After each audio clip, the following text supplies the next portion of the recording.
Hi, my name is Sherwin. I'm 40 years old and I'm from Durban, KwaZulu-Natal.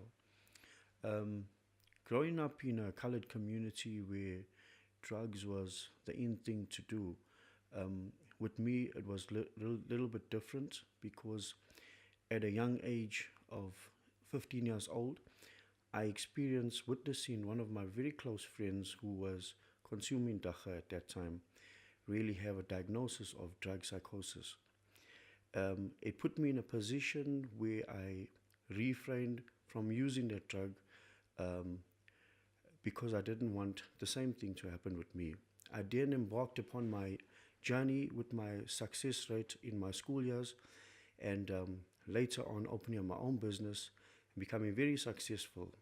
However, about 6 years ago, I was doing a contract with some overseas international artists, and I was had a bodyguarding contract with them, and it was then where I was exposed to taking cocaine, which I actually done, and I became a full-blown drug addict within that year of consuming cocaine.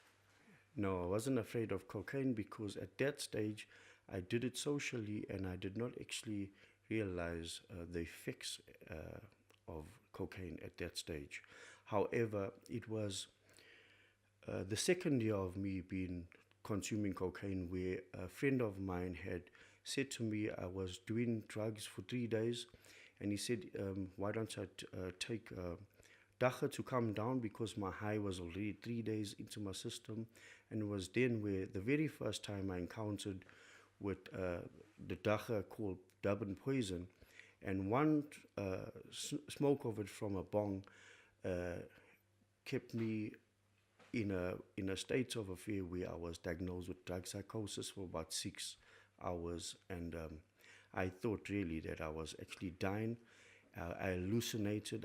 People around me said that I was carrying on like a monster, and it was then where I realized that I'll never ever take that drug again. I would say from the community that I was brought up in, dagga was available at everyone's doorstep. It was available in the schools, and at the one time when I was actually arrested as well, it was freely available in the waiting trials, and as well as in the sentenced mediums. So I think it's available uh, at the moment. There's a great supply out there. Well, I've spoken to a few of my nephews and the youth in our area, and the perception of dagga is that there's no problem with it, and that Why do people say that? a lot of people say it because they do not see the effects, immediate effects. They feel it calms them down and relaxes them, which I really beg to differ.